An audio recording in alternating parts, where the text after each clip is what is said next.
Yeah, it's like this little Like, fat duck totally- now. Yeah, it's a little fat duck with the headset on. And, when you hover over him with the icon, he nods and stuff. Oh, But I gotta really? be Does careful he? 'cause Let me I've see. exited Oh, yeah, doing he that does. before. Oh, He's very so cute. animated. He's actually cute.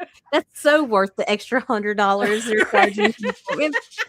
Suck my Yeah, no, yeah. I mean, yeah. So they're doing StreamYard is doing like this whole like rebranding thing, I guess.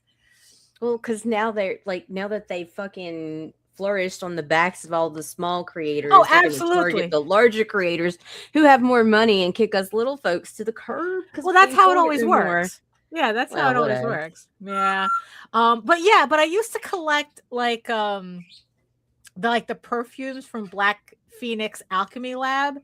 And the problem is that a lot of them, like, initially the smell would be nice, but then like the more I wore it, like the more it's like, oh, this is, it's like too much, you know? And it's like, and there was like one in particular that I got because supposedly it was supposed to, like, it was a type of smell that's supposed to help you sleep at night. And since I'm just such a shit sleeper, it's like I thought that would help. Instead, it's like, so I got it, but instead the smell was so overpowering, it actually kept me up at night. Oh, It actually jeez. kept me up. Oh So my yeah, so God. like perfumes and things, it's like it's very difficult for me to find something that I actually like. I would never buy it for someone except for Right. the fact that you had mentioned it quite a few times. Right. And so Yeah. it was like, yeah, I'm going to totally do this. And yeah, now I'm bummed. But anyway, good morning, folks. It is March 30th, 2026, and you're watching the Ragin 2, the vlogs. Yeah. It's already we're a third in 2026. That's no. But dude, we What? have felt every inch of it. I swear to God. I swear that literally that felt like that. Are you ready? Absolutely not. But hit it.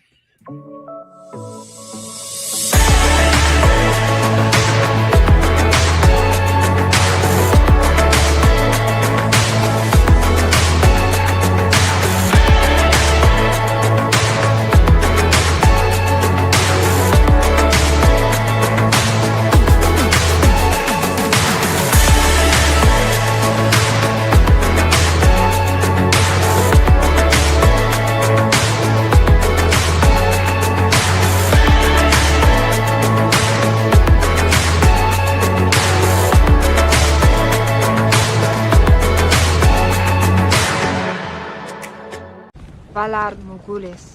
Yes, all men must die. But we are not men. So hot. Cracks me up every time. So hot. I swear to God, it's just it's like I keep saying it, but I really like. I was initially resistant in changing everything because it's like, Right. I don't know. It's like, oh, it's been the new opening thing for a while, for a bit, but I was very resistant in changing it because, like, you had the initial like, no, it's not.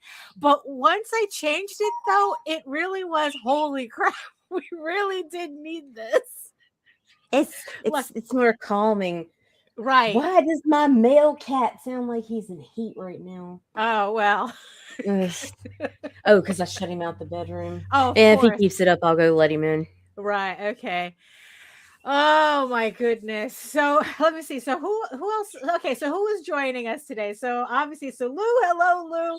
Hello, Lou and Melissa. Yeah. Hello. Good morning. Good morning. Good morning. Good morning. And yes, I see you, our beautiful eyeball people watching for Regions Beyond, still waking up on this. Oh, hello, little Dixie. Hello. And it's like, and if you're joining us from Facebook, come on over to YouTube, join the sexy people in the chat, keep them company. Although there hasn't been any issues with Facebook so far.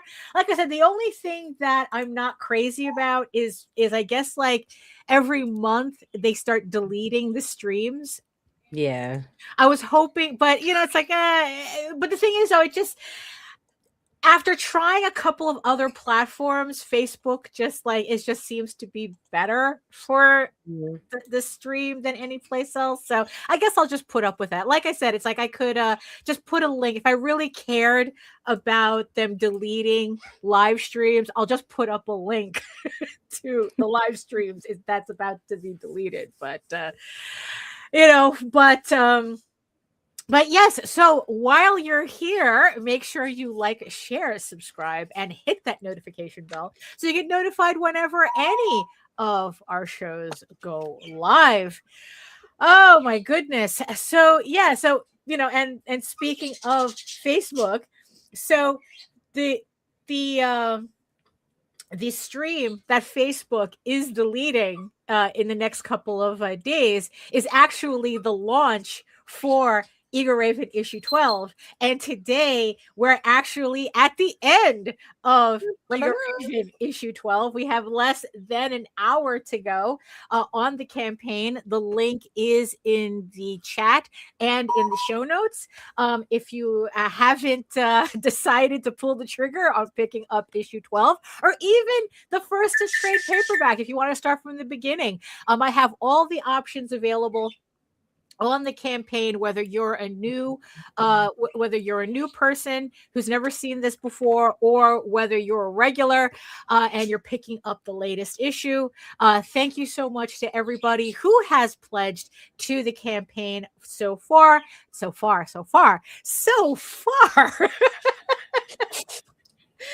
like, again, it's 52 minutes to go.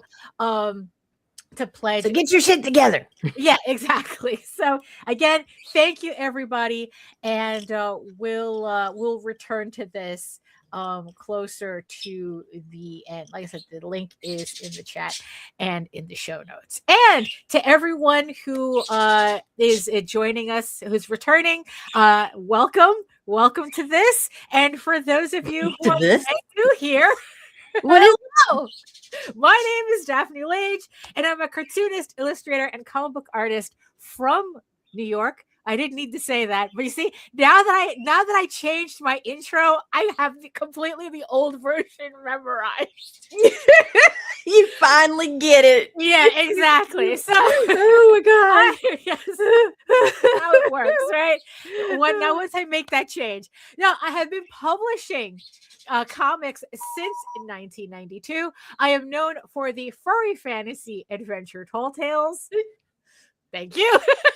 You're welcome. And my medieval fantasy drama, EGORAVEN, Heir the First Unicorn. Both you can read online at egoworks.com, EGOWORKS. And for those of you who are joining us, and of course for the last hour of the campaign, EGORAVEN, Heir of the First Unicorn, is the story of a unicorn princess exiled into the mortal realm who trains to become a knight, hoping to win a king's favor and save her people. In issue 12 of the 16-issue series, which means after this there are 4 more issues to go, EGORAVEN, the rightful heir of the enchanted kingdom of Edenrheim, faces the elf Prince Rillian and a trio of elves from her past, challenging her right to lead and rule. Even with her friends by her side, the unicorn princess is forced to prove herself again, not only to protect her home, but the entire realm. Like I said, link in the chat and in the show notes for the last hour of this campaign. Also on Kickstarter, on pre-launch, we have adventure finders, newly hired adventurers from Rod Espinoza, known for his previous known for a whole bunch of previous books, but the one that I really know him for is The Courageous Princess, that was originally printed by Antarctic Press and Dark Horse Comics. So this is the first campaign through the Indie Comics Network.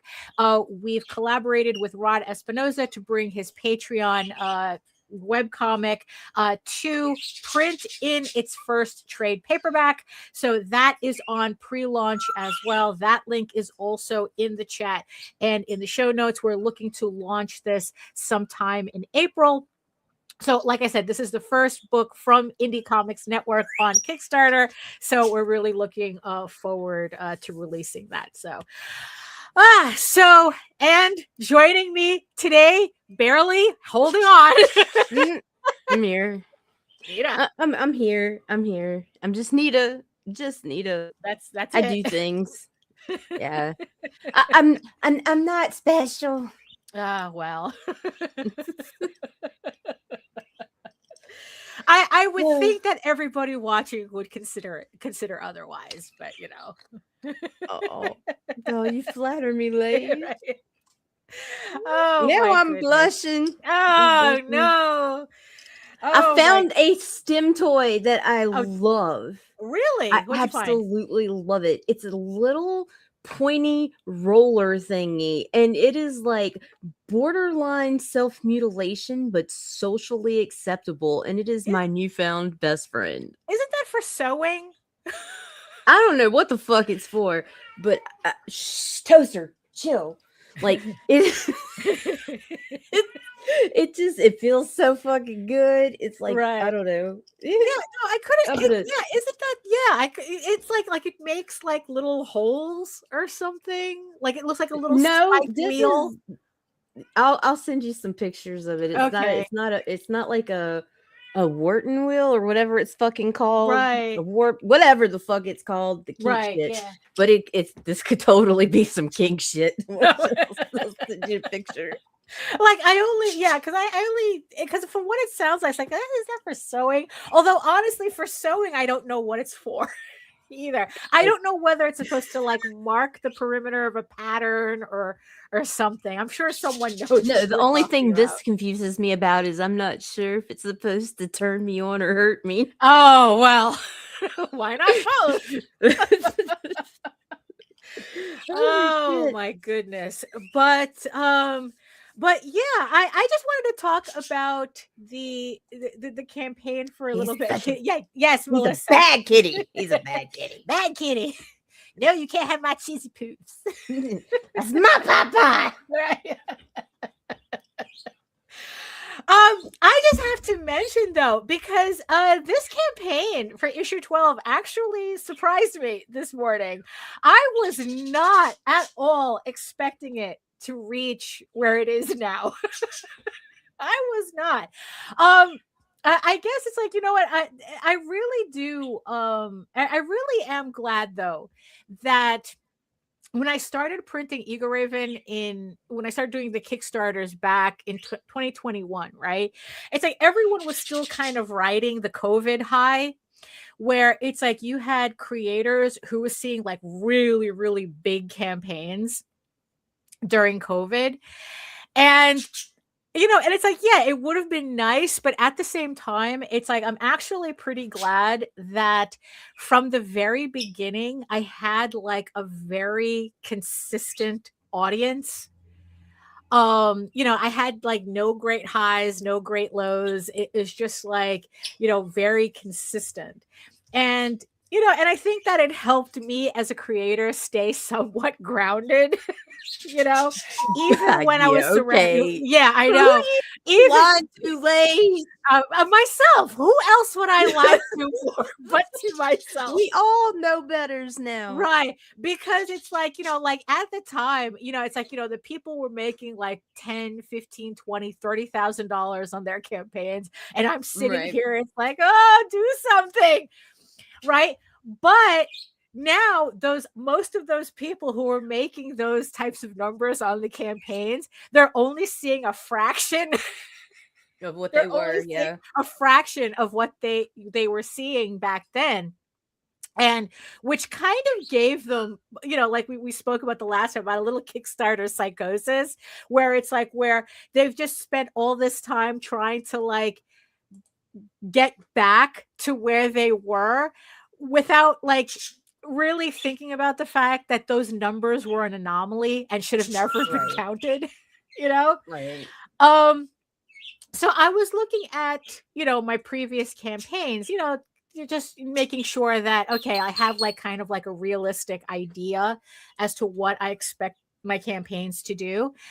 And, you know, it's like, and I usually range around 130 to 150 backers. And it's like, and I usually end up with like the high 3,000s or the low 4,000s.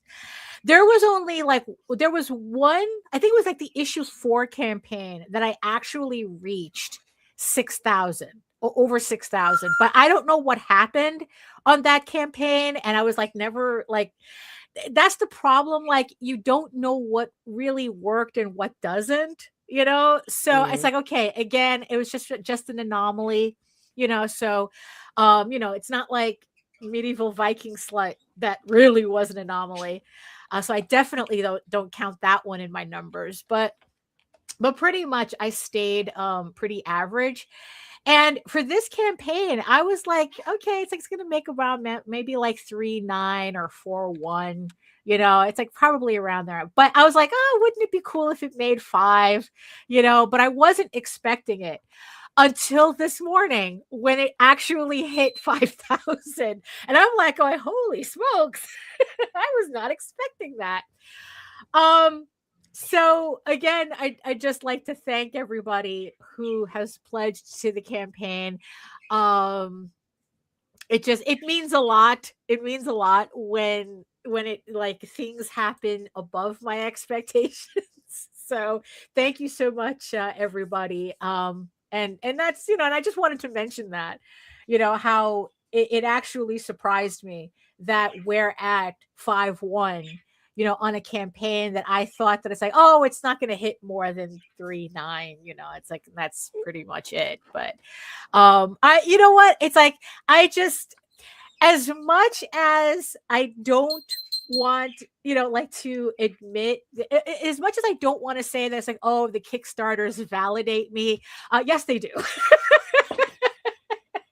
You know, it's true. It's like, you know, even though I would have done this book regardless, having an audience that appreciates it puts a stronger fire under my ass to get it done, as opposed to when I was just doing it for myself and just putting pages up on my website whenever I felt like it. This is a little bit more motivating, I guess. You know, but you know, it's like, look, it's like the book is the story itself is finished anyway. I have everything sketched out to the very last page. Now it's just me inking and lettering, lettering, and coloring, and that's essentially what's going on right now. I'm like 12 pages in to finishing issue 13, so I'm hoping to have that completely done in April, so that I can move on to the next, have 3 issues left. So I don't know. It's just kind of weird realizing, like, you know, how close to the end I am on this. What's really funny though is that, you know, for Tall Tales, I guess since it's still such a very large story, like I don't have that feeling yet of like reaching the ending, even though I'm 2 issues away from finishing the second story arc of Tall Tales, because there's one last story arc to go. And yeah, Jose kind of like mentioned it on his show last night, because the question was, you know, how long is your story, your series, and are you really going to finish it? And, you know, because it's like, I swear, it's like, I don't know what like the numbers actually are, especially on our level of indie comics, where like, I guess if I were to say something like 95% of people who start their comic series never finish it, I don't think, I mean, do you think anybody would argue with me about that number? I wouldn't. And you know what? If they do, we'll just chalk it up to being women. It was girl math. It was okay. All right, that's fine. There you go, using your vaginas for arithmetic again. You know, but I think we're safe to say that. Well, generally, it fucking speaking, feels like it. It feels like it, right? That most go. people, they start their series and then they never finish it, right? Oh, hello. And you know, and it's just like, you know, and it's just like, it feels really good to like realize that it's like, oh snap, you know, it's like I'm 4 issues away from finishing this book. And then it's like I get to Tall Tales, like, okay, I'm 2 issues away from finishing the second story arc. And then, and then it's like we finally get to concentrate on the last issues. Although there is something funny though. Like the big difference between Tall Tales and EGORAVEN though is that, I don't know, for Tall Tales, I'm really, really feeling like I should be going back to doing like pen and ink, by hand, not digital. I'm not really sure. I know a little bit about clitorises and abacuses.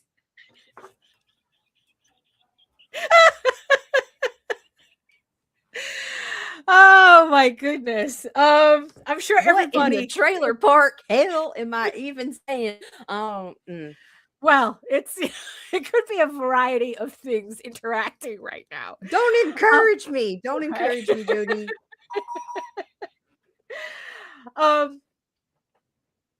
But yeah, so it's like, so EGORAVEN, I've mostly, even though I started off half the series doing, drawing it by hand, it became very, I guess, natural for me to move into working on it digitally, doing, and it's like to the point where it's like now it's like everything gets done digitally with EGORAVEN. I don't think there's anything of it that I've done by hand.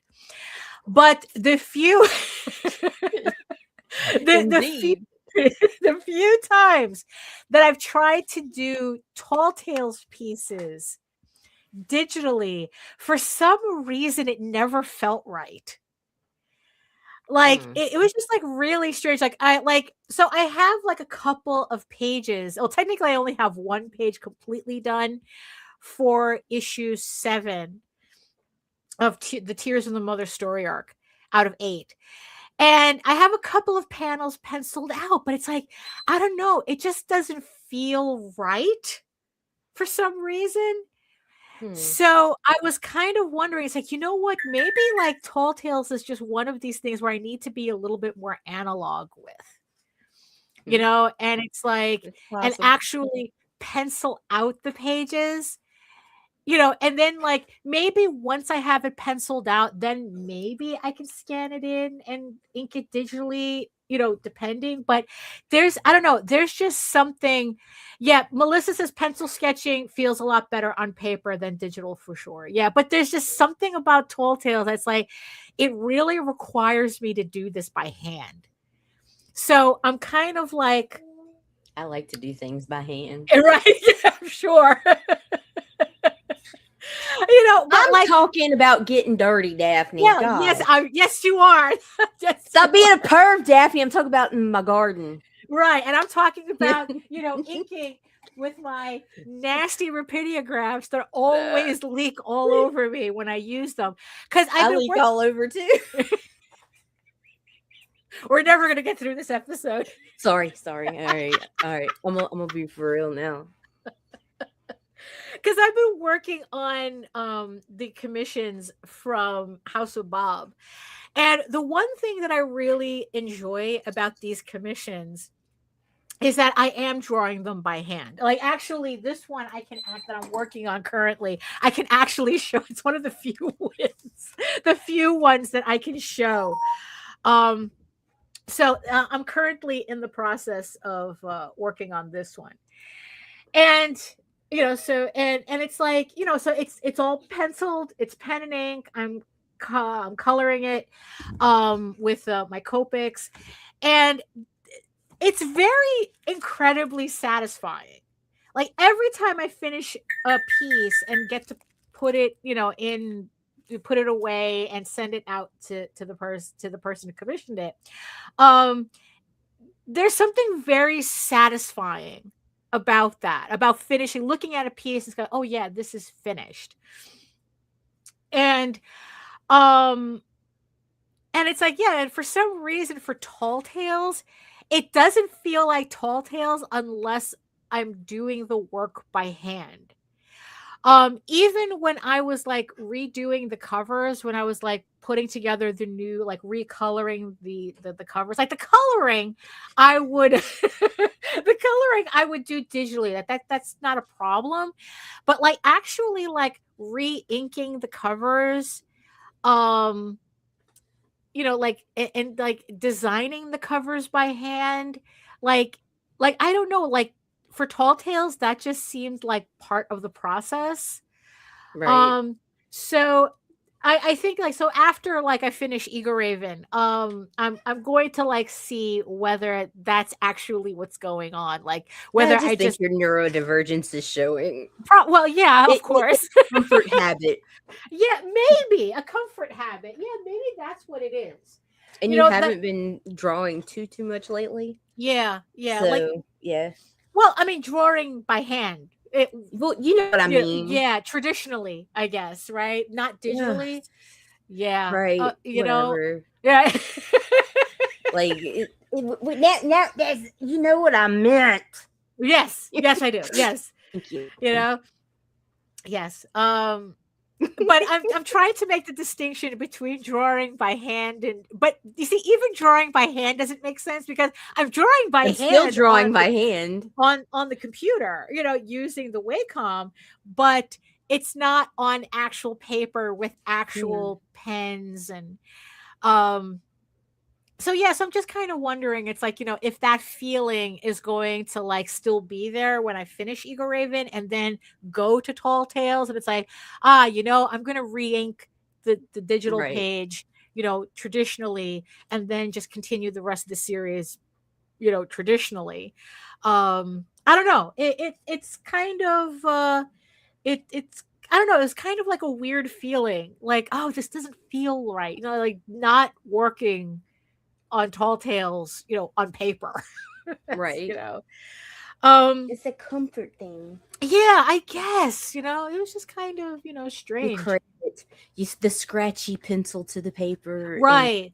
Every little thing about it. The smell, the frustration of the lead breaking, the blowing the dust away. Oh, yeah, for real. It's like it's a drug. Talk about here's, you know what, maybe this is a stim toy without knowing, because when I'm working traditionally, right, so I use a kneaded eraser for the blue line, because I use the blue line pencil, a blue pencil, and then I like a kneaded eraser is the best eraser to kind of like practically to kind of like get most of that blue graphite off, but still leave enough behind that I can ink draw on over. Right. And there's this whole process where for 10 minutes as I'm just sitting here just doing this. Just kind of like, warming up this kneaded eraser, getting it nice and mushy, but it's like, but it's like, oh wait, am I stimming right now? Yes, ma'am. So it's like, I'm kind of wondering, it's like when you talk about like, like there's this comfort stuff going with it, and it's like that maybe with Tall Tales there is like that's my comfort series, I guess. So it doesn't feel right. Oh, I can never get all the blue graphite off. Neither can I. Do you warm your eraser?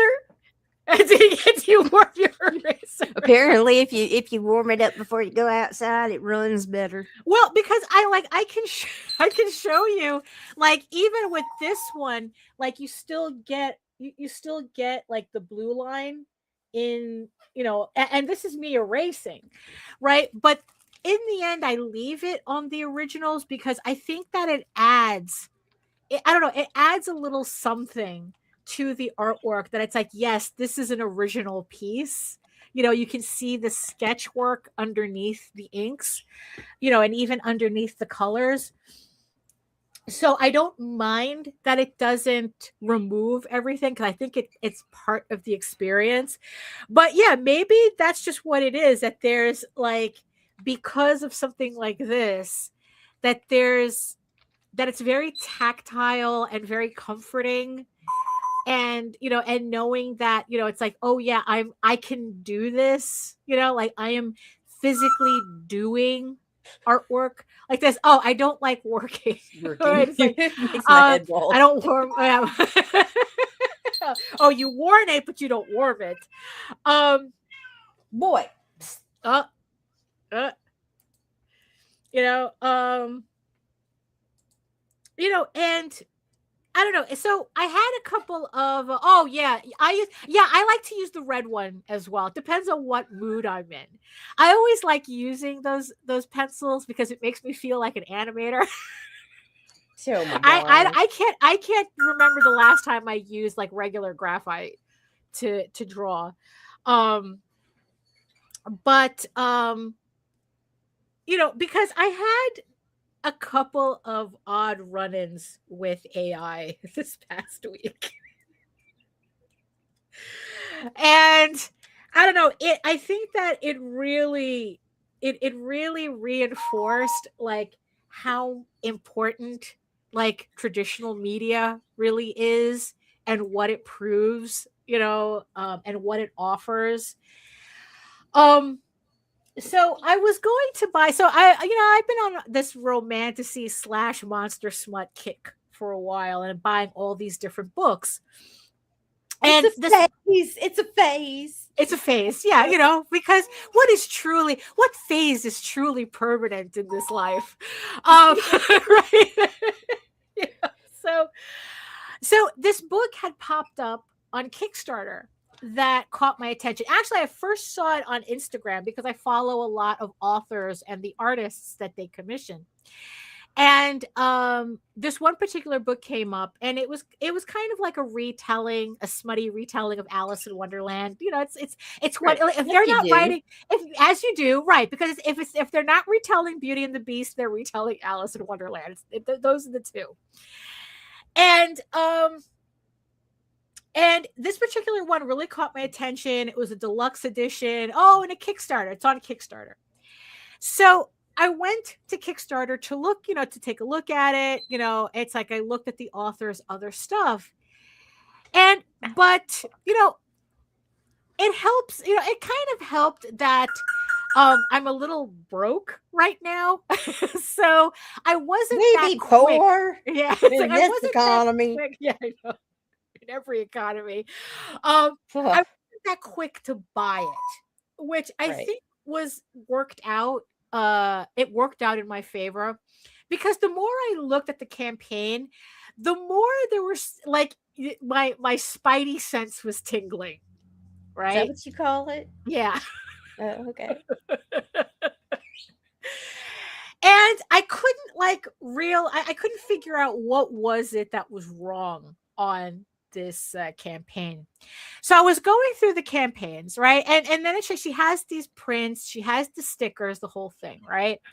And she's saying it's like, oh, there's no AI on this on this campaign. Here are the artists for these things, and blah blah blah. And she would repeat that a lot in the campaign, which in and of itself, like, it's like, okay, maybe it shouldn't have bothered me, but there was a little bit too much, Madame doth protest too much, right. in this campaign. But the artists that she was naming were actual artists. So because I would go to their, to their Instagrams, and I would see like they've done work for other authors, and it's like, okay, and then you can kind of get a sense, But the only artwork that I couldn't find any information was the artwork that she used for her cover, which that was the artwork that caught my attention. And I was trying, and I kept reading the campaign, and it's like, oh, that's weird. Like, she says it's a character cover art, but that's the only piece she does not say who the artist is. Mm-hmm. Right? That's how they do. Although the other artwork that's on the campaign is real, that these are actual artists. But still, though, it's like something was off about it, right? And the thing that really, really struck me, right, was that assuming that she had that there was an actual artist on that did the cover piece, right? Right. Like, it's the type of piece that you would think, oh, if I were to have commissioned a piece like that, it probably would have cost me like maybe $500 starting. Right? Because it was multiple characters, you know, that rendering, you know, rendered, you know, painterly rendered, you know, and it's like, you know, maybe this piece could have cost between $500 and $1,000, let's just say. Right? And it's like, if I spent that much money on artwork, I would have the artist's name all over the place. Yeah, like, right. Because like the next campaign that I'm doing, I have a Zhang Brothers cover And for it's them. hot. And yeah, it really is. I'm really excited to show this. But you guys gotta wait. God, man, I wish you would just let me share like a fucking whip. Not yet. Because yeah, I won't until you say go, but yeah, because I'm good. I'm all about consent. Yes, exactly. We all definitely about consent here. And you know, and you better believe that not only do I have the Zhang brothers name all over my campaign, but also the fact that they worked for Brian Polito, the fact that they worked for Dan Mendoza, you know, it's like I have not only them but their credits. Like, you know, like I am excited to share who these artists are, you know, who did this piece for me that I commissioned, right? So I'm looking at this piece from this author and it's like, you know, but I can't find anything about who did the art for this cover. So I go to their Instagram and again, the author has the cover. They have the other artwork that they credit the artists for, but this one particular piece, they're not crediting anybody for. And here's that's a red flag. Yeah, that's a red flag, right? But there were two red flags on the campaign that really got me. The first red flag was the fact that she had shut off the ability to message her except for backers. Only backers can message her. Like when when we were talking about the previous campaign, the Wet and Wetter campaign, the 2 20-page comics for $75, I was able to contact the person running the campaign without a problem. Like just message and it's like, you know, is it really 2 comics? Yes, you know, and then I got my answer very quickly. With this one, there is no way to contact the author. Right. And I didn't want to do it from Instagram because I've never had a lot of luck like contacting people on Instagram and having them answer. So I didn't want to do that. It's like, especially since in the end, I just wanted who did the artwork. So the other red flag on the campaign was that I have seen enough authors and enough people commission artwork for their campaigns that you can tell that there's a certain level of quality to the artwork that they collect. That there's like even though you're getting like all these different artists, that there's a certain consistency to the type of artists that you're picking, right? In this particular case, the artists that she was choosing, that she was hiring to do her prints and her stickers, had way too much a discrepancy between what the artwork on the cover looked like. Like the spread of quality was just way too wide. So then it's like, okay, you know what? To fight AI, I'm going to have to need AI for this. I need a bone hit for this. Okay, right. So I go to Copilot.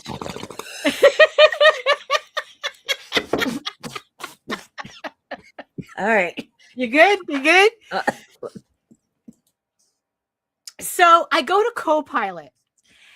And the thing that this stupid shit is good for is, like I said, is aggregating data.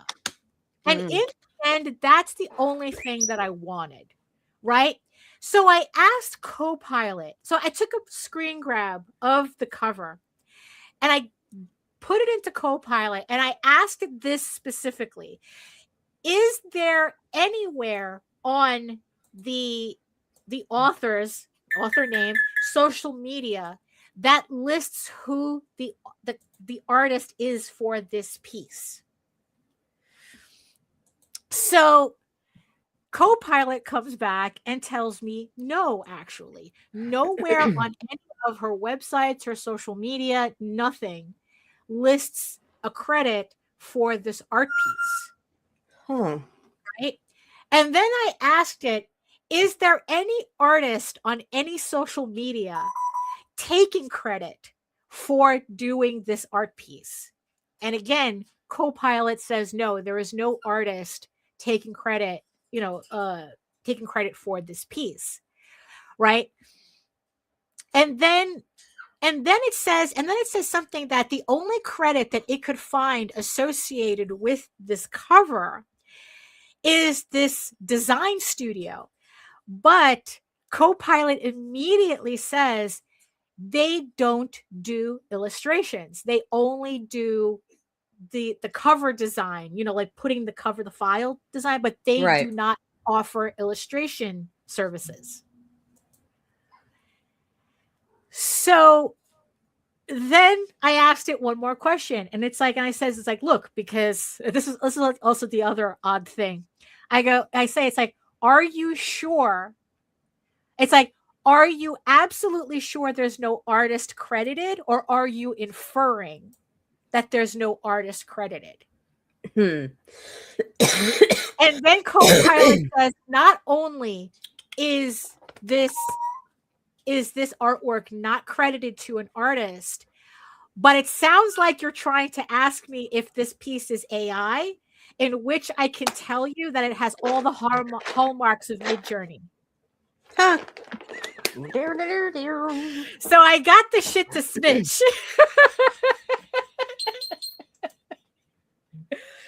And then it's like, and then I asked it, and then I challenged it, and I go, are you sure? Are you inferring that it's Midjourney, or do you know for sure it's Midjourney? And then it says, no, this piece has all the hallmarks of Midjourney and some other AI program. And then it starts, it's like, and then it lists, and then I started listing all of the red flags that it had found in my initial queries. The fact that there is no credit, the author doesn't credit an artist at all. In fact, tries to hide the art credit behind the designer credit, which is two different things, right? And then, and the fact that there's not even any work in progress anywhere, which is usually the hallmark of an author buying original artwork. Right. It's like when an author buys original artwork, they're more likely than not putting up the work in progress on their social media feeds. And this author has nothing related to this piece except for the final image. And then it listed again it's like, this is, and it goes, this is why this is Midjourney. Actually, this has all the hallmarks of Midjourney. So so it's like, okay, you know what? I'm gonna take the information that it gave me, sort it out, and it's like, you know what? All the pieces fit as to why, that like kind of fits as explains why I was feeling the way I was with this woman's campaign. And then what I did was I went to a previous campaign. It's like, but here's the thing. That's why you should not trust anything that, like these generators tell you without following up on it on your own. And then it's like, I went to the woman's previous Kickstarter campaigns. And again, it was kind of like the similar pattern where it's like her one main image was suspicious. But like everything else was kind of like, well, there's an artist for this, there's an artist for that. But then her main piece would have all the hallmarks of being an AI generated image. And then that's what I realized that what this woman was doing was that she was commissioning just enough people to do actual artwork so that she could camouflage the one AI piece in it. I guess her main character hero piece. So that she can camouflage the AI image in her campaigns, because while she has all these other artists, then that would hopefully make people infer that this piece was also by an original artist, even though she never credits them, which to us, we know that's a red flag. It's like, if you commissioned an artist, why aren't you crediting them? You know, so that I can look them up myself. You know, so in the end, I decided to write off this woman's campaign. It's like, you know what? You're not only are you using AI, but you're being especially shady with it. You know, it's not like everything on the campaign's AI. It's just that you're hiring just enough low-end tier artists to have enough actual art credit to camouflage your use of AI on the rest of your campaign. So that's how I saved $90.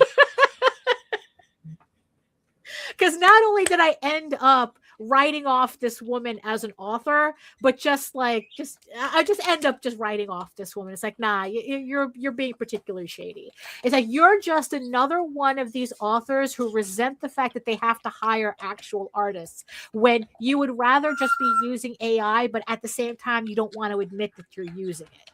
You know, you would think that people who are so proud of the technology just being a tool, that they would just announce that that they would just admit that they're using it.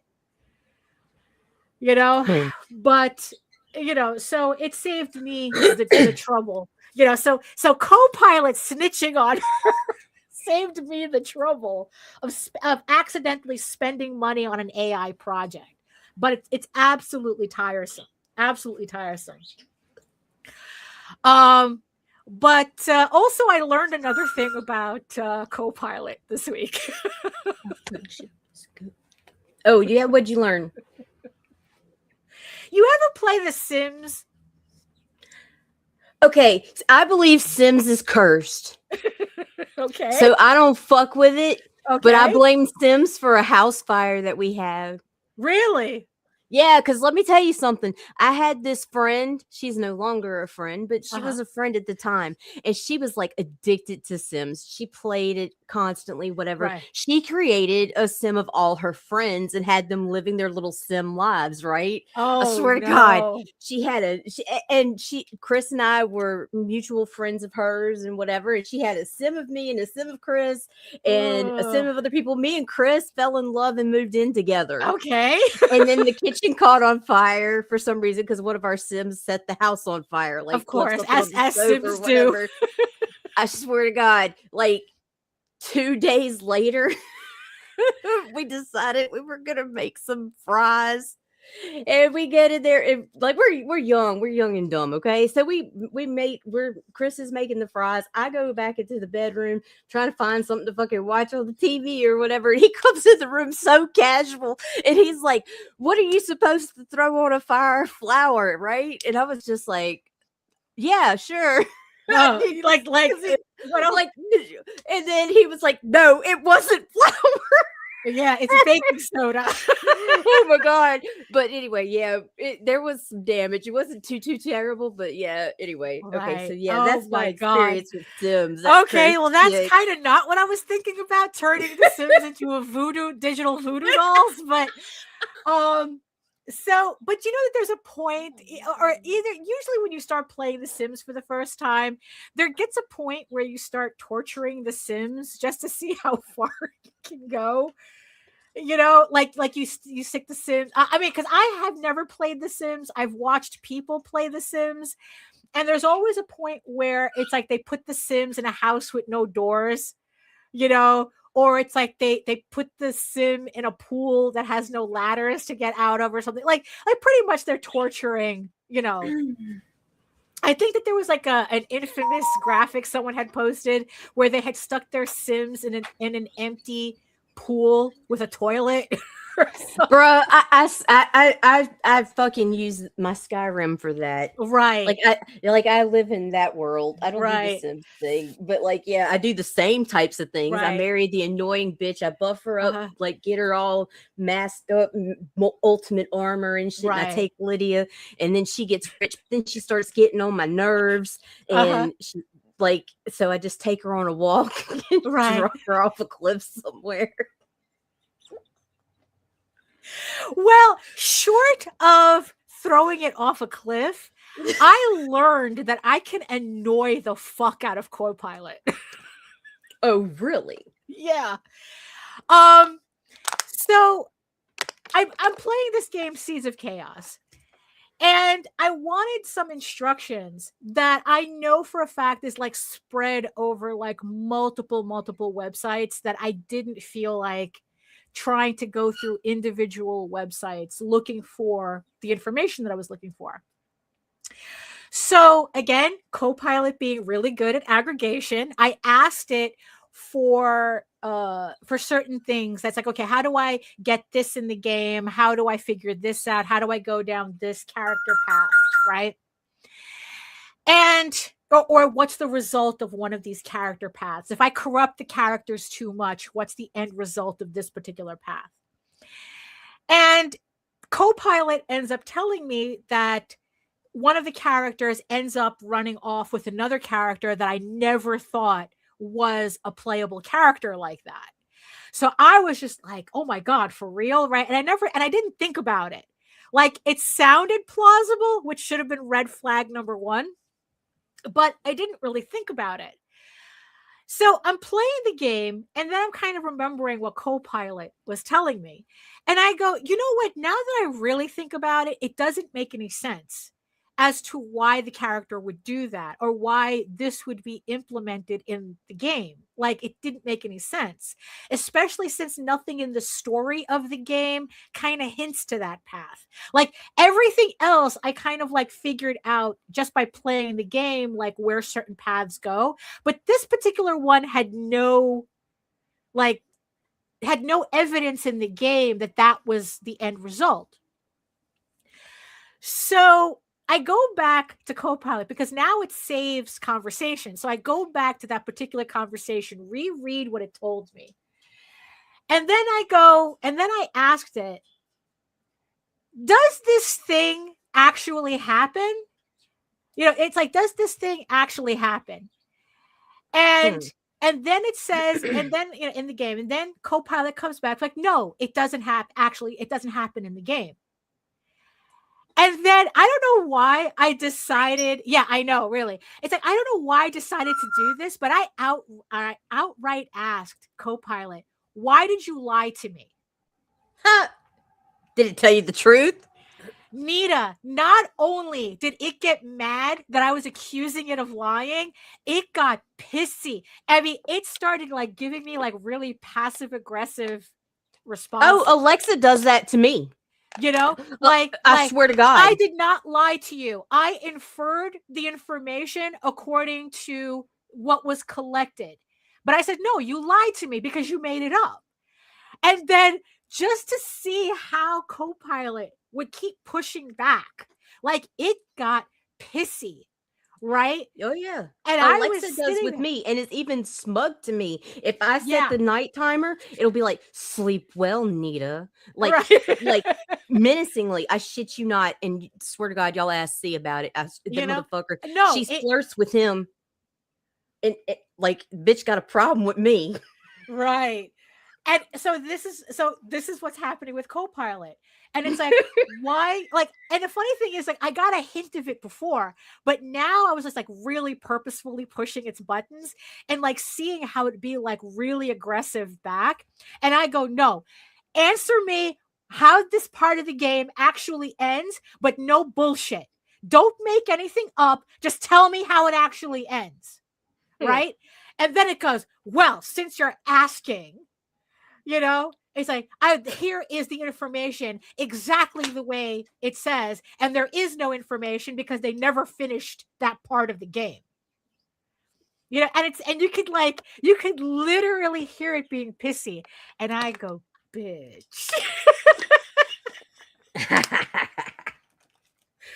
Right? And and there was like this other time where it's like, because the other thing that Copilot loves to do that I fucking hate, and this was the first time I got a sense that, it can get this way, is it loves to flatter. right? Like I'm asking questions about the game, right? And then it would go like, oh, that is such a brilliant question because I know how much, you love being analytical about, and I literally told it, cut the shit out, stop flattering me, and just give me the information that I'm looking for. And then it's like, I can see Copilot like get, how dare you? It's like, well, since you don't want the answers, to be, since you don't want me to encourage you to have, or it's like, to flatter, to cover everything in flattery, here's the answers. Like throwing a little tantrum. Like, and I'm like saying, it's like, how many middle management fail sons program this shit? Where it's like they're literally programming Copilot to be like a little robot mommy to constantly coddle them and tell them how much of a good boy you are and how smart you are and how, oh, you're just mommy's favorite. Oh, how darling you are. Like, it's like, what the fuck? Who the fuck programmed this shit?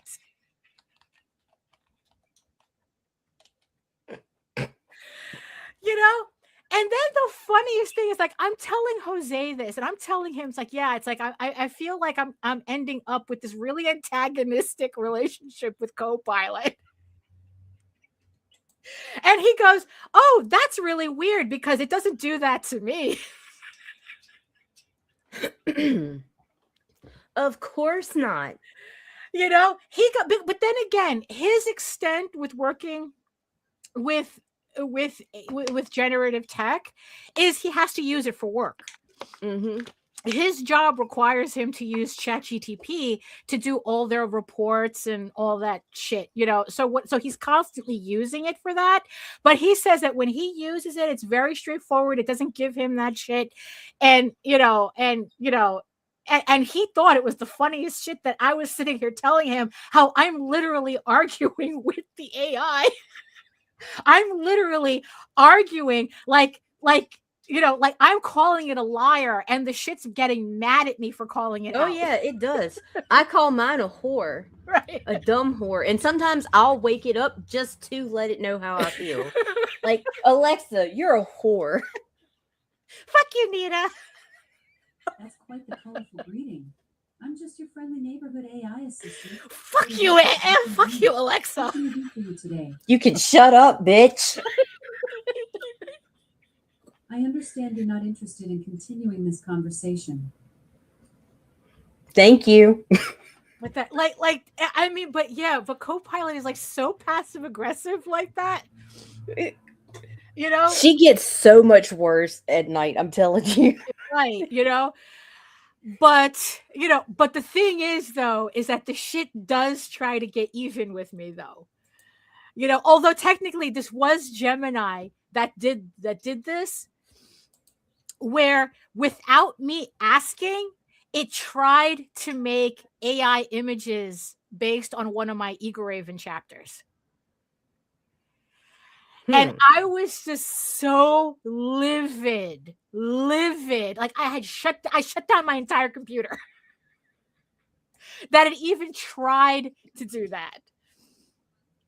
So before I continue this part of the story, so here we are, the last, we're under a minute at ending. EGORAVEN, Heir the First Unicorn, completely drawn by me.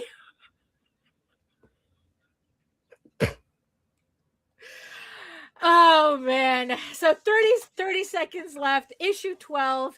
We're in the last 27 seconds to go to complete this. Actually, it completes 3/4 of the series. So after this, we have 4 more issues to go. So here we go. 12, 11, 10, 9, 8, 7, 6, 5, 4, 3, 2, 1, 0. Happy New Year! Yay! Thank you, everybody. thank you so much. It's been a long 28 days. Thank you so much to the 132 backers who pledged $5,142 to EGORAVEN, Heir the First Unicorn, issue 12, to help bring my campaign to life. I mean, this has been a very not a strange campaign, but like I said, this has done more than I was expecting it to, and I really can't thank everybody enough for not only supporting the campaign but actually enjoying the campaign, enjoying the series. The fact that so many of you have been coming back issue after issue. With this campaign, I was seeing a lot of people catching up with the series. Like buying all the previous issues that they missed out on. I've been seeing a lot of that on this campaign. So it's like not only are people returning, following the series from the beginning, but they're actually, when they skip a couple of campaigns, they're actually returning to pick up the ones that they missed. And you know what? It's like I can't ask for a better outcome than just to have people who enjoy my work and enjoy it enough that they came back 12 times. And I'm hoping that I can get you guys to come back for the next 4 issues as well. So that's it for EGORAVEN issue 12. And our next campaign is, for those of you who are especially waiting for this, the next campaign is going to be for EGORAVEN Volume 3. So for those of you who collect trade paperbacks, that's the next campaign coming up in the next couple of months. So I really hope that those of you who have been waiting for the trade paperback, you come back for this one. I will have the pre-launch page ready for you guys to sign up for in probably the next couple of weeks. But thank you so much. So I will see everybody on Volume 3, EGORAVEN Volume 3. Yeah, so I think that was pretty exciting. Also, the other numbers on the campaign that I thought was pretty interesting is, so Kickstarter now allows you to message your followers directly. So the people who follow the pre-launch and they stay following, that you can now just send specific updates just to them. And what I found is that 40, actually, no, it's like, it's, I think I had like a 60% conversion rate pre-launch,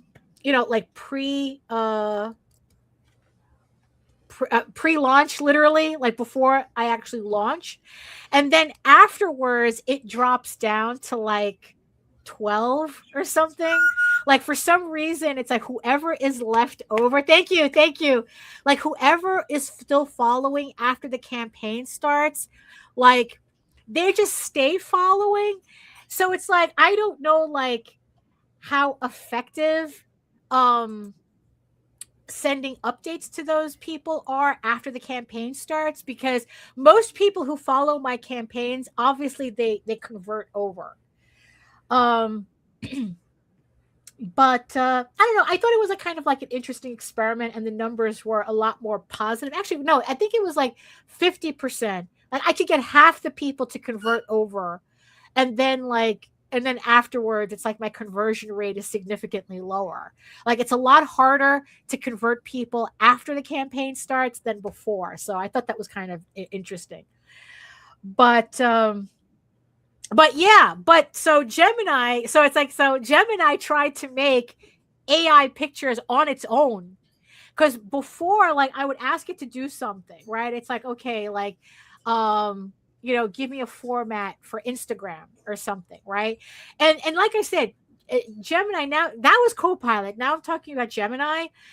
And sometimes I try to get Gemini to create like little like passages for me for social media, but the shit is so awful that it gives me that I'm always spending more time rewriting it than than Gemini coming up with anything actually useful that I can like use. You see, and the reason why I do this, right? Because it's like this way, anybody who says, oh, you're just anti-AI for no reason whatsoever. It's like, no, bitch, I'm sitting here actually trying to figure out what this tool, how useful this tool is. And instead, I have a cranky toddler in my computer.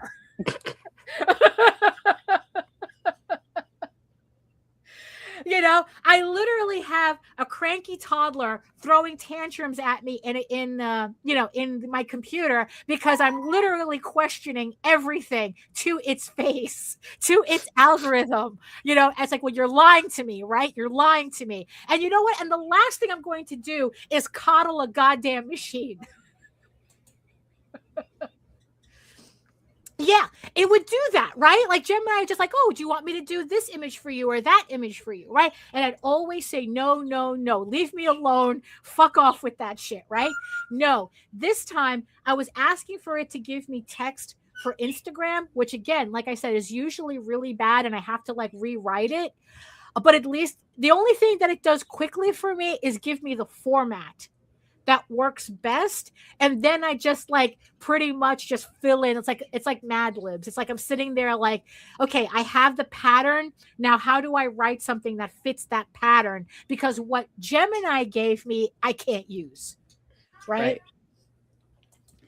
And it decides it was going to go ahead and make images for this Instagram post when I did not ask it for images. I literally was saying text only, text only, text only. And it goes, oh, but you want images, right? And it just gives them to me. And for a split second, AI gives me so much extra time to contemplate how my career will be dead in 5 years. Actually, AI is giving me all this extra time to contemplate how I'm going to meet my end and whether I'm going to meet my end in the Butlerian Jihad or the Terminator Endgame or Skynet. So it's like, it's going to be one of those. And it's like it tried to make these images. It's like, and I'm working and I see these things pop up in the corner of my screen and I go, oh, the fuck you didn't. Right. And I glance over and I can literally see like the split second, because I didn't get a good look at it. I refused to. I just get that split second view of an AI generated EGORAVEN and I literally shut down my computer. I go, no, fuck you, fuck everybody. I shut down my computer. I was so like, Nita, I have seen pornography that didn't jump scare me the way this did. What the fuck? Pornography jump scare you? Because it's like when you're not expecting it and it just pops up and it's like, oh, I've never had that happen. What's that like? As much as this AI trying to do what it did. Like, this so was literally invasive. A jump scare. Yeah. I can imagine. It's like it mutilated your baby. And it's like, and all I remember was just a lot of browns, that fake painter style that it tries to do, that overly glossy painterly style, and it's like, and that's all I remember, but it was like seared in my head, and it was just like, I literally had to take a break for like a couple of hours to kind of like, because I was pissed. Because again, we said, consent is important, right? That was so non-consensual. That was so no consent,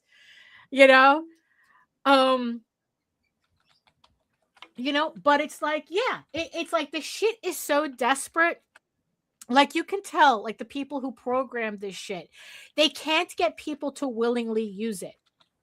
Right? So there comes a point where they start trying to just force this shit on you. You know, it's like, oh, here, have the images anyway. You didn't ask for it, but I'm going to make you want them. Here are the images. Right? Right. And, you know, the awful thing about it is that for a split second, the shit had me thinking, do I want to see that again? Do I want to see that again? You know, like, I was like, for a split second, that little lizard brain in the back of my head going, you know, you should have really have looked at that. Nah, you know, and I was like, going, good. fuck you. Fuck you back there. Fuck Gemini. Fuck Copilot. You know, because the thing is, it's like, because going back to the Kickstarter, right, with this woman, you know, like, she's just paying for the artwork. And you could see the difference between what she was actually willing to pay for and what she really wanted, right? And the gap was like this, right? And this is the thing that I would see, and also that I would find frustrating with artists who would say that, like, oh, it's just a tool. I run my actual artwork through it, so it's still the final result still counts as my artwork. And it's like, no, it doesn't. That's not your artwork. You can run your artwork through the AI and have it generate a slap version of your shit, but that's not your artwork, because you can't make that. You didn't make that. You made the artwork that went in, but you didn't make the artwork that came out. You can't make, because if you were able to make artwork like that, you would be doing that already on your own.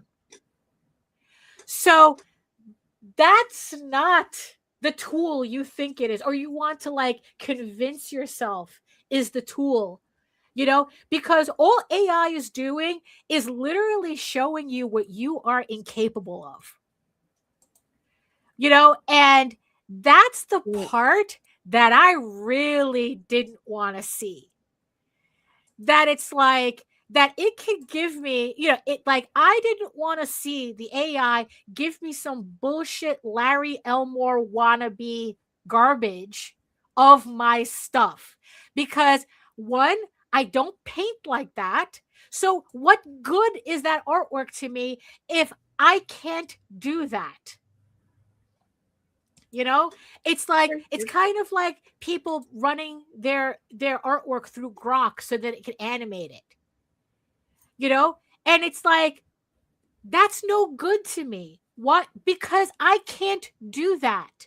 Why would I want to lay claim to something that I didn't do? Right? And it's the same thing with this author with her fake ass AI cover. It's like, why are you okay with that? Like, do you really? She's not okay with it, or she wouldn't be going out of her way to bury it. Well, that's true too, right? And that's also the other thing too, because it's like, you know, you have all these people using AI and they want to hide it, right? Only the people who, it's like, you know, if you can use it, fine, tell me. Right. And then the worst part about it, right, is that because so many of these so-called creatives are trying to hide the fact that they use AI, because of them, they've created like this weird persecution thing that's going on online, which, well, we can talk more in detail about it on another episode, where, like, if somebody even accuses you of AI, right? Now there's this entire mob thing, like any little thing. It's like, oh, you use M dashes, right? Oh, there's, you know, it's like, oh, your artwork looks like this. Your artwork looks like AI, so it has to be AI. You know, and then you have, all of a sudden, these creators are dealing with a mob, you know, trying to prove that, well, I'm not AI. It's like how Sakimi-chan, like, she gets accused of being AI all the time now, even though she was one of the first artists they fed into that algorithm. Like, AI is built on her shit, but now she, the actual artist, is now getting ostracized for being AI. Right? But however, the other people who are getting accused of AI, the fact that they eventually prove through their inaction that they're not, that they're not using AI, or that they are using AI, so it's almost like every artist has to, like, all of a sudden, like, either they prove it immediately that it's not AI, or they're going to get hounded out until they either prove they're not AI or they just admit that it's AI. And like this woman, right, she wouldn't allow anybody to contact her. You had to be a backer. So I'm not going to place a backer. I'm not going to place a pledge just to be able to contact going, is this AI? Right? Because you know what? I have enough. There's enough red flags here for me to not even get that far. Yep. And I really don't understand. And it's like, yeah. And it's like, it's like, it's ridiculous. Right. And then it's like, even like, but the thing is, not for nothing, right? Like Clip Studio, they did a contest, and the contest winner ended up like kind of like the face of their program right now for the year, and everybody is saying that shit's AI. And it's like, and Clip Studio is paid like, oh well, we don't know, and blah blah blah, but you just look at it and it's like, it's fucking AI. And then what other people were able to show was that this was an actual artist who did the thing where they took their actual artwork and ran it through a generator and then painted over it. But they kept in all the AI bullshit. I mean, like there was this whole thing about, like, they were saying like this artist who won the Clip Studio paint contest, she actually had a commission tier back in, like a year or so ago, where she would paint over AI images. So if you had an AI image that you wanted to pass as real, that she had a commission where you can get her to paint over the AI so that it would get past, these other programs, that says that this is AI. Well, no, it's not AI because someone painted over AI, So it was just like I said, I don't understand why is it that like I don't know, it's like putting a nail. It's like, it's always like, what's funny?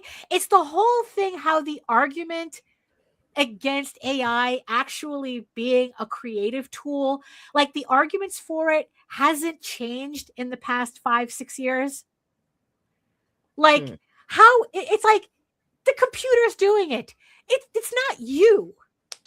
Never mind everything else that, the fact that it's built on stolen, uncredited work, the fact that it causes the environmental damage that it does, that it uses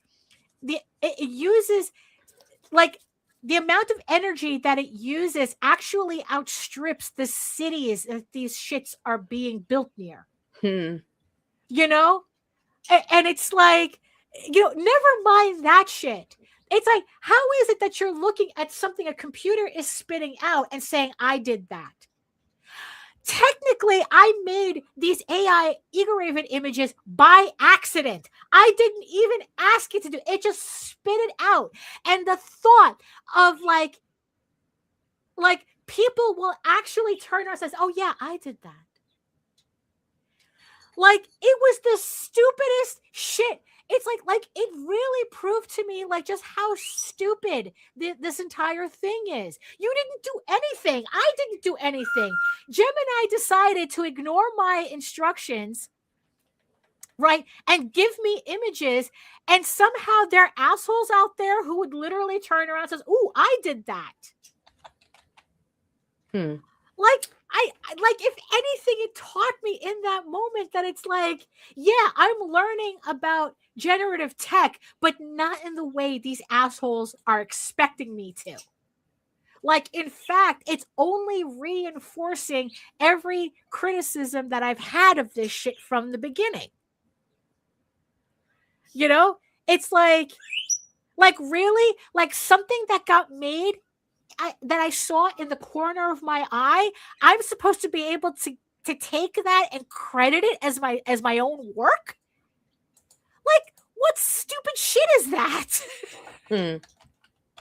So that's so my point being is that so me and the tech on my computers, we are at odds now. I'm just fighting all the devices. Yeah, I'm fighting. This started with some beef I've had for the printer since 1984. Yeah. So it's like, so I ended up with a really, really antagonistic relationship with this technology they're trying to force on me. And it's getting to a point where it's like, okay, how many of these buttons can I push on this machine so until it finally leaves me alone and just gives me what I ask for? It's like, it's a glorified Google. That's the only way I'm using it, right? Because Google fucked up their shit so much that I have to use Copilot to even find the correct website to even go to. Because that's what I do. It's like I ask it for something and then it gives me the answer, but it's really the links that I want, that it's getting the information from, right? And then I click on those and then, then I use it's like, it's kind of like how Google just made me work 5 times harder just to get information that I was able to get without a problem 5 years ago.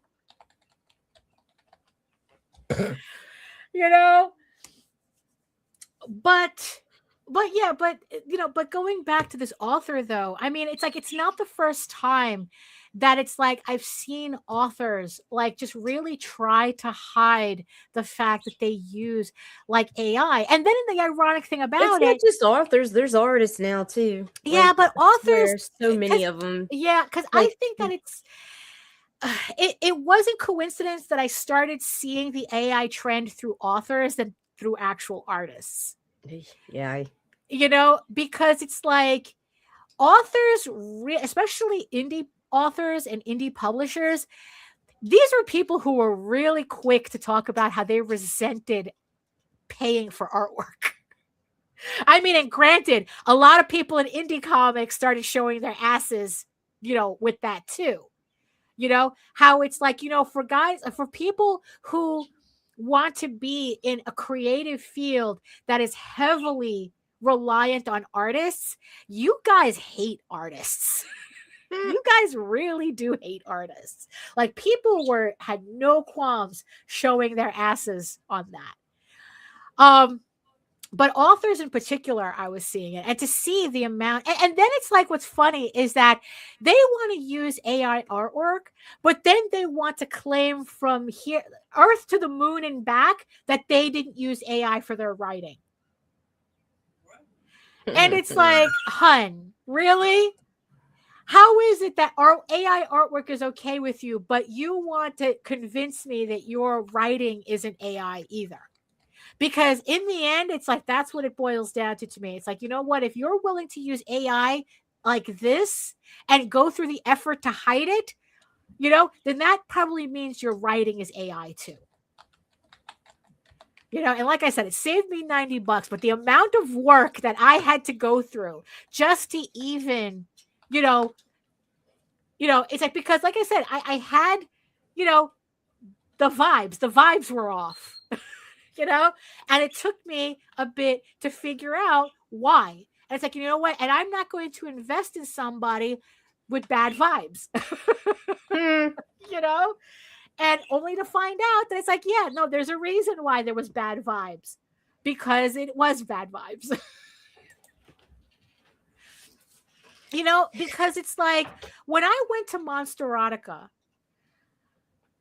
every single author, every single one of them was more than happy to tell you, not only tell you who their artists were, but how you can get in contact with them.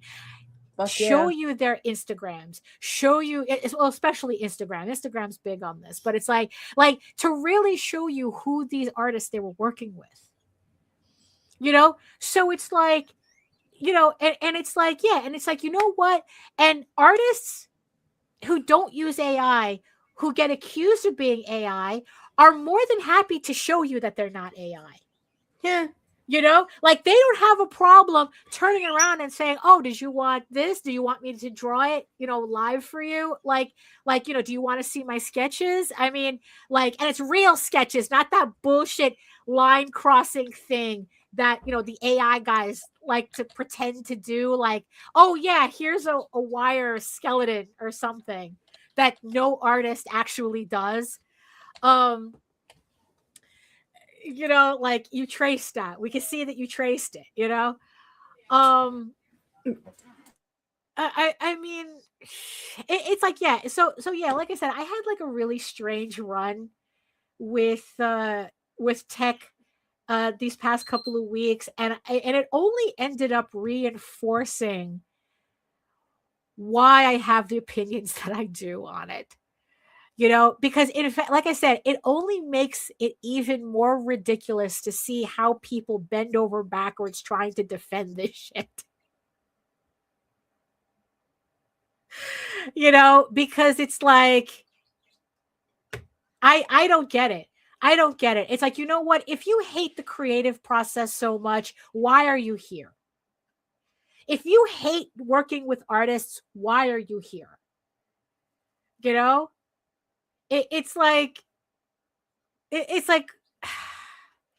yeah. So, you know, so in the end, it's like, I am very proud to be able to do what I can do on my own. I was on the toilet, but I was listening. Right.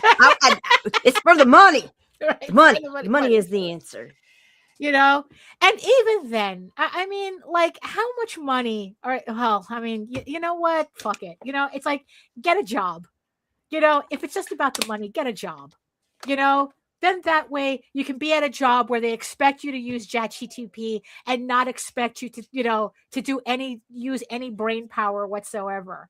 You know, at your job.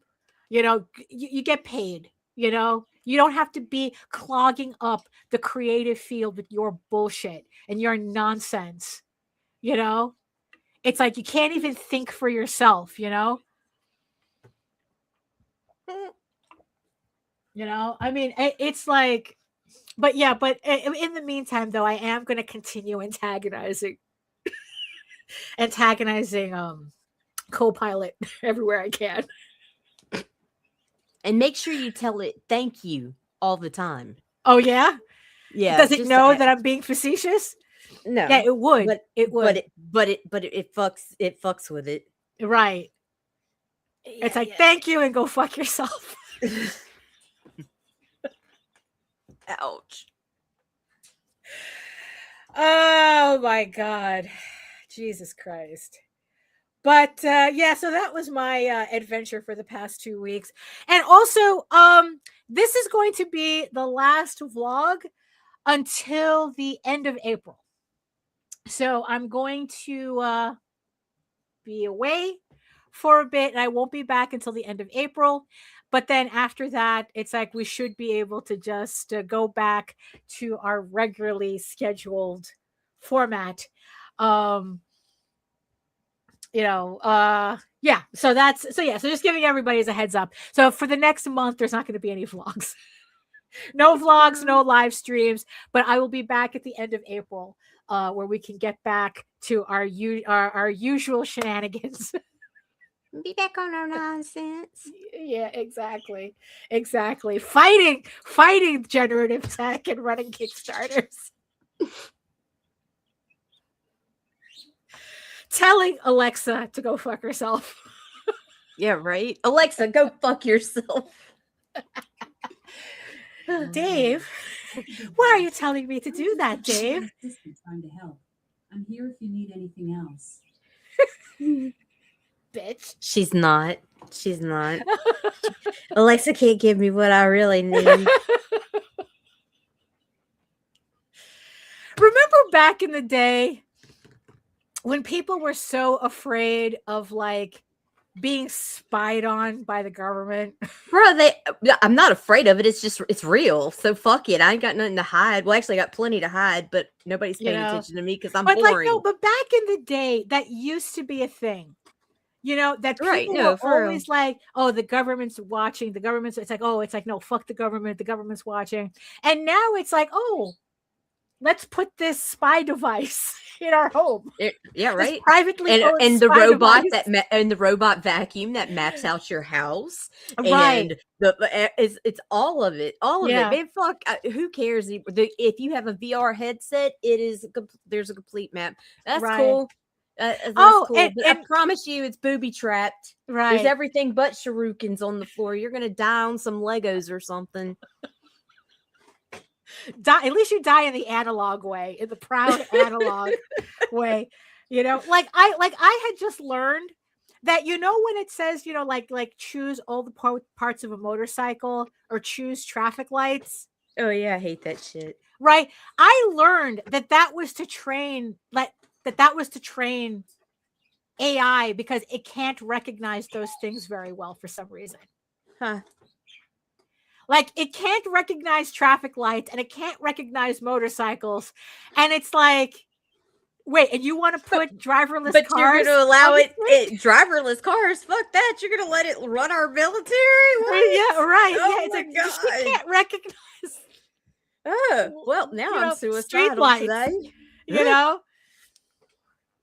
Oh my God. So yeah, so your choice, Butlerian Jihad or Terminator? Skynet. Which way do we go? Which I just want to unplug. Yeah, I know, really. So are you at least feeling better? You know? Yeah, I am. Right. So much better. I'm going to go rearrange my living room furniture. Oh, there you go. So how's your desk? How's your desk so far? Your layout and everything. It's all right. You haven't gotten it there yet, right? It's not quite there yet. No, but it didn't quite turn out like I thought it would. You see Right. the pictures of the little altar table that I shared on Facebook? That's where I normally put my junk. I was like, you know what? I like this right here. Everything smells nice on it. It's pretty. Whatever. It makes me happy. Yeah, that's important. That's important. Yep. And then I got my dress over here on the other side. Right. And I'll just take some pictures and show you. Right. Okay. And it's like, and now it was, so is it, and it has plenty of room for all my crazy pills. Oh, and there you go. Yes. And they're not even separated in the little thingamajigger. It's over here. Yeah, just be careful not to mix anything. We don't need you to concoct the Heath Ledger special by accident. Oh, dude, I literally I fucked up the other day. I don't know why I did this, but I woke up. I woke up and I thought it was Saturday, and I took Saturday's medicine, and then I woke up and it was Friday, so I took Friday's medicine, and then I was like, why is my stomach so fucked up? Why am I shaking like this? Yeah, no. Why do I want to laugh? Be careful with that. Yeah, you want to be really careful with that. One of these days. Oh no. Oh my goodness. So I want to thank everybody who hung out with us today for this train wreck. Watching me fight the AI. This is a rock'em sock'em robot. Yeah, exactly. Watching Anita antagonize Alexa. But more importantly, I want to thank everybody for joining me today for reaching the end of the EGORAVEN campaign. Like I said, thank you everybody who pledged to it, and we will see you on the Volume 3 campaign. Pre-launch will be available in about the next month, the next couple of weeks, hopefully. Right. So and yes, and thank you so much to our beautiful eyeball people who stuck around with us. You had us listening, you're listening to us in the background. You could be listening to anything else, but instead you hung around with us. We at least hope you got work done. In the meantime, we at least hope you were productive. while we were in the background and not being productive. So, you know, And kind if of you balances kept out. up, therapy, Yeah, my friend. But thank you so much. We appreciate every single one of you who watch our shows either live or on the replay. Thank you so much, you know, for that. So, any final words, Nita, except not mixing your meds? Not mixing my meds, and hopefully I'll have my shit together in a month because I am Right, so okay. excited about just taking off from everything. Well, so there you go. So it's like, so it's kind of like, well, it's going to be more of a vacation for you than for me. But you know what? At least we kind of like get to clear our heads a bit for a month and then Yes, come I'm back gonna with spring fresh- clean and plant some shit. That's what I'm doing Yeah, because that's- yesterday I hit yeah. the nursery and I got some lavender and some rosemary and some lemongrass, and I'm just gonna put that shit everywhere. And then I'm Yeah. gonna till up the backyard and I'm gonna fence in this little section and I'm gonna sprinkle an assorted wildflower mix to grow wild for butterflies and bees. And then Oh, I'm gonna yeah. go sit out on my patio and smoke my weed in peace. There you go. Yeah. Dreaming. Got my everything- hummingbird feeders and bird baths and everything ready to go. I kind of have a similar future, except for the weed part. Well, then Because I expect once we get my mom up here that we're going to be going to Home Depot for flowers. awesome. I have a feeling, you know, because she's going to be coming in just the right time. You know, it's not going to snow anymore. The weather is getting warmer, and it's like, and I know for a fact that once she gets here and she sees kind of like the pitiful state of the garden, we're going to have to do something. So we're probably going to end up doing that too. So but that's good. Woo. That's good. I'm trying to develop a green thumb. Yes. Yeah. Yeah. So, if that wasn't enough, if you want to learn more about me and my artwork and my upcoming campaigns and all that fun stuff, you can head on over to my main portfolio site at egoworks.com, EGOWORKS, where you can read EGORAVEN, Heir the First Unicorn for free in case you just missed the campaign. You can check it out for free on the website. But if you prefer your fantasy to be more of a furry Lord of the Rings adventure, you can follow the link over to Tall Tales. That's TAILSonline.com. And read the archive of over 1,000 hand-drawn pages. I swear. You know what? I don't know. I kind of like the idea that Tall Tales is a comfort comic. And that's the reason I'm telling why you. I have this need to be very on hands, you know, like physically drawing it. I'm glad I could help you identify. You know, I this in really yourself. I really like that explanation. So yeah, so over 1,000 hand-drawn pages that you can read for free. And I'll send you my while PayPal link. yeah, and while you're on either of those websites, or you can scan the code here now, don't forget to sign up for my newsletter That right code. here, this Yeah, code there right it here, is. where you can keep up to date with all of my art, sketchbooks, comics, Kickstarters, blah, blah, blah. And you can get a free PDF comics bundle just for joining. You can download free copies of EGORAVEN, Tall Tales, and the Oswald Chronicles just for signing up. So, you know, you can go ahead and do that. So, and also one last time, Rod Espinosa's Adventure Finders Volume 1 is on pre-launch right now on Kickstarter. Link is in the chat and in the show notes. It's it's a Lord of the Rings, Game of Thrones, Dungeons and Dragons, all wrapped up in one with an anime twist as small town kids venture out to seek fortune, serve the realm, and chase adventure. So link, show notes, and in the chat. So thank you so much for joining us today. We'll see you in a month. And in the words of the ancients, eat your food, moisturize, mind your business, and do the work. Because when you actually do the work and not run it through a goddamn AI generator, you never have to fake any of your accomplishments. Jesus Christ, people. It's that simple. Thank you so much for joining us, and we'll see you next time. Just smile and wave, boys. Smile and wave. I told him I can be a fighter if you want. I'll be there to catch you if you fall. I can make it brighter when it starts. I told him I would do it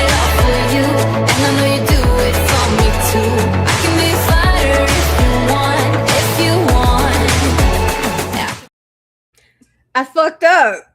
I forgot you did the auto exit on it. So I went to exit and it was like, oh, I can't do that. So y'all get 2 outros today.